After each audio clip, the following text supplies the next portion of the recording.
day guys, nice to have you here. Today we'll talk about some of the best picks for the month of December 2022. This is a prediction and could change depending on whether Moontown will roll out the adjustments to the original server or not. Historically though, they usually do. Also, these heroes were based on official data from the developers, original server and advanced server updates, and also feedback from former and current Mythical Glory players.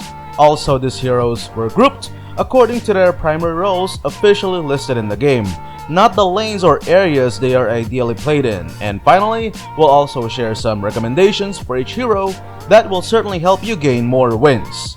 If you want more content like this, be sure to leave a like, share, and if you haven't yet, subscribe to the channel. Akai is still one of the prime choices. He can be useful both as a support or a tank carry. With the right strategy, he can counter tactics centered around link formations such as Faramis and Escus, and is excellent in zoning out enemies because of his powerful knockback effect. For a tank, he is also very mobile and can bypass defenders quickly, which enables him to disable and ultimately kill key targets. Johnson's relevance in the meta skyrocketed during the final days of November and will still continue through the month of December. One of the reasons is the adjustment that was given to Glowing Wand, which dramatically improved a lot of mage heroes' killing capabilities, especially those that can be played well with Johnson. Some examples of excellent Johnson combos are Odette, Valir, and Julian. Atlas is one of the tanks with the highest base defensive stats in the game, making him a formidable roaming support from the get-go. He also has one of the most number of control effects and is capable of disrupting clashes using his control abilities as early as level 1 and greatly becomes effective at level 2 because of his mobility and immunity to slow effects thanks to his second skill. Leslie's most recent revamp improved her ability to inflict tremendous damage and has made her unreal on the battlefield. Now, not only is she capable of dealing high critical damage, her critical damage can now bypass defenses because of its true damage piercing capabilities. She also now has a very dynamic build path.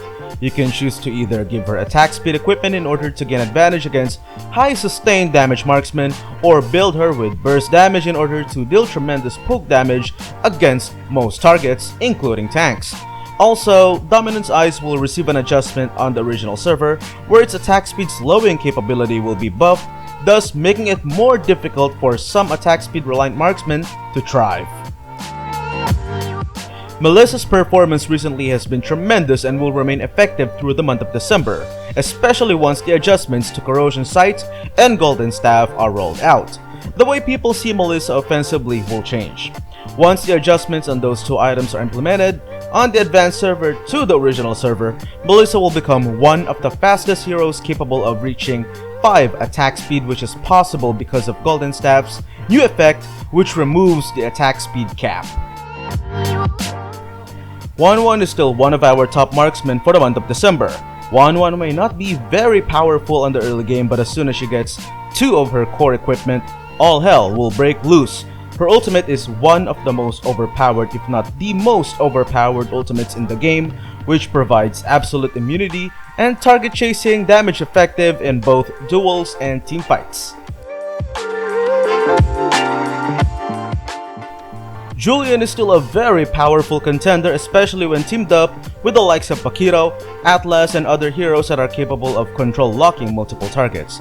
And since Glowing Wand is a very good item to have right now for multiple stage magic damage dealers such as Julian, his effectiveness is felt even more.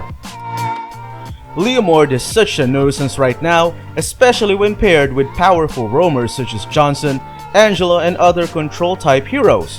Unlike other carries that rely on critical damage, he won't be heavily affected by the buff that will be given to Dominance Eyes, since he cycles between basic attacks and skill casts.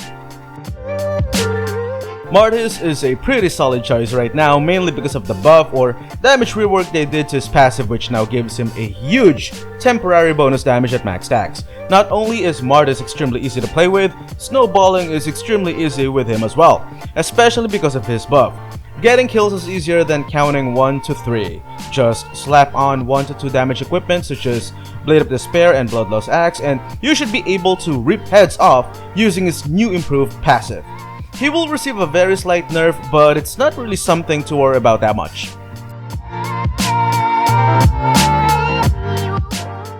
Lu Yu will remain as one of the prime choices in December because of how well the buff on Glowing Wand is treating her. What I also like about her is the fact that she has both DPS and nuke skills, which makes her very versatile on the offensive end. Her first skill acts as her main damage source, while her second skill links her magic damage, which then triggers Glowing Wand consistently. Valir has been a very powerful hero lately because of the buff they gave to Glowing Wand, which is projected to remain through the month of December as well. What makes Valir highly effective is his flexibility. He is an artillery mage that doesn't need too many damage equipment, which makes him very annoying since he is fairly difficult to kill and is of great help during team fights because of his control effects. Valentina will still be a feared part of the meta in December. Her ability to counter or nullify most other heroes' abilities have been and will always be superb because of her broken ultimate. She adapts well against most any lineup and works great both as an XP laner and a mid laner. Just make sure to hit enemies with her skills as much as possible in order to gain experience advantage and scale faster than the rest of the players. Dig, in my opinion, was never really irrelevant. He's a niche pick not because he's bad, but simply because he has a very specific purpose, and that is to counter control abilities. A lot of the heroes we have on this list thrive because of their control effects, and there's no one else perfect for countering such heroes but Diggy. Faramis, in my opinion, is one of the best, if not the best supports right now. His ultimate prevents himself and his allies' deaths, which creates a very unfair advantage against the enemies. I strongly believe that, same as the previous months, he is still going to be one of the most picked or banned heroes in the game. I mean, just imagine giving your allies and yourself one-time immortality. That's better than any type of healing ability. Carmilla is one of the most annoying supports right now because of her new and improved ultimate. Her new ultimate makes it very difficult for enemies within close proximity from each other to function. She is also one of the reasons why heroes like Estes was not included in this list. If paired up with another control-locking hero such as Julian, Valir, Pakira, and Terizla, escape is close to impossible. Natalia is amazing as both a jungler and aggressive roamer. Her ability to become invisible comes in handy in providing vision and can become a problem in any part of the game. Because of how aggressive she is expected to play, that means she is always in a very vulnerable position within the enemy lines. This means she is ideally picked in a lineup with a tanky hero who can help her survive.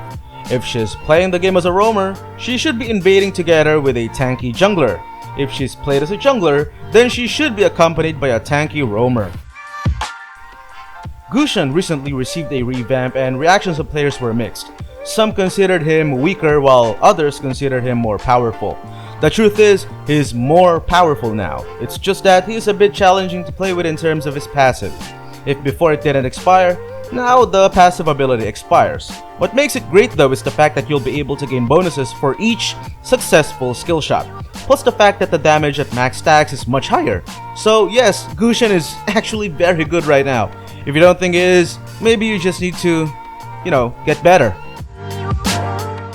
Joy has a very unique skill set. It's not every day that we get to see a tanky assassin, yet capable of taking down enemies quickly. She's an essential part of any lineup and can be played on multiple lanes effectively.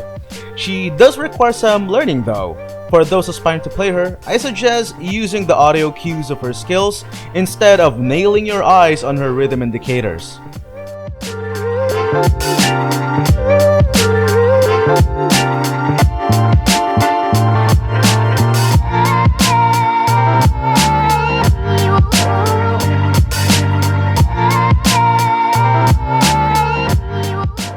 There you go, those are the heroes that I think will leave a mark next month. What do you think? If you were to replace some of the heroes on this list, who would it be and who would you replace it with? Leave your thoughts on the comment section below, and if you haven't yet, don't forget to hit like, share, and subscribe to the channel. Stay safe everyone. Peace.